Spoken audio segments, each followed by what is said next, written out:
Greetings loyal subscribers and honoured guests. Welcome to another episode of RetroGrade, the show where I briefly review older games. This week I am taking a look at Battletoads, though not the popular NES version, but rather the arcade version that was released in 1994 to very little fanfare. This particular game looked like it was going to be lost to history until someone made the wise decision to include it on the Rare Replay compilation for the Xbox One. Now, fans of Rare can discover something of a lost gem and play what is arguably the best looking entry in the series to date. Battletoads Arcade was the fifth game in the series and was running on a custom built arcade board built by Chris Stamper himself. It was housed in a 3-player cabinet, but sadly sales were disappointing and there wasn't much interest, so not many units were actually produced. I'm not really sure who's to blame here, but as I hadn't heard of this game before the release of Rare Replay, perhaps it was poorly marketed. 3 out of the 5 levels in Battletoads Arcade take the form of a scrolling brawler in a similar vein to Final Fight, or for an even closer comparison, the Turtles arcade machine by Konami. These games were incredibly popular at the time, so it makes sense to make a Battletoads version, even if, as previously mentioned, it failed to light up the arcade.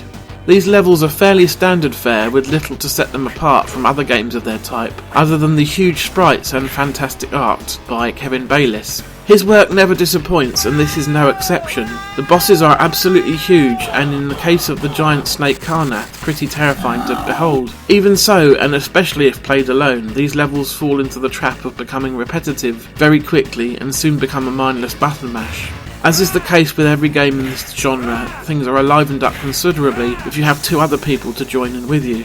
The 2 remaining levels are a good deal better though. The first of these is quite similar to the Wookiee Hole level from the original NES game, except you have a jetpack rather than a bungee rope. In this level you gain an additional attack button that is not present in the brawler stages, in the form of a super smash attack that lays waste to every enemy on the screen in impressive fashion.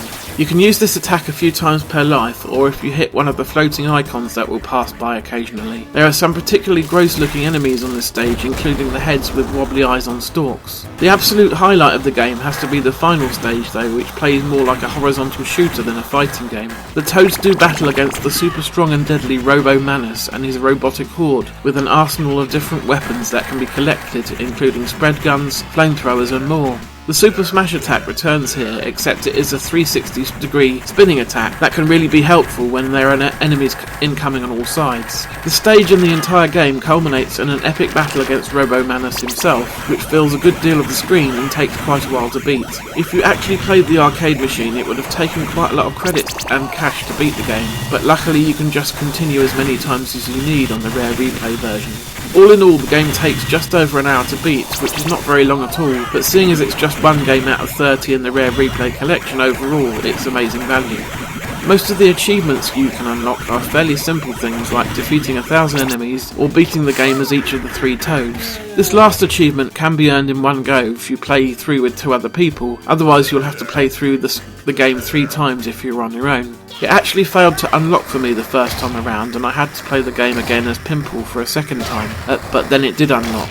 This isn't the first time that an achievement from the Rare Replay compilation has been a bit finicky. My recommendation is to make sure you are online and connected to Xbox Live to ensure you get them as expected.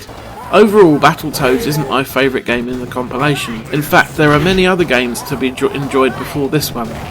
I am glad that they chose to include it though, as it's a piece of the company's history that would have faded away into obscurity otherwise. Really, the thing that kept me interested enough to play through 3 times is the fantastic art, as the gameplay is just average for the most part. I would award the game a score of 3 Toads out of 5. Right now, Rare Replay is part of Game Pass, and it is really worth your while subscribing to play this and tons of other great games. It's superb value for money.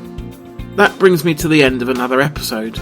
I will be reviewing another Rare game again next time as well, but it won't be one that's part of Rare Replay. Instead, it will be my absolute favourite game on the N64, Diddy Kong Racing. Join me again for that in 2 weeks' time. In the meantime, take care.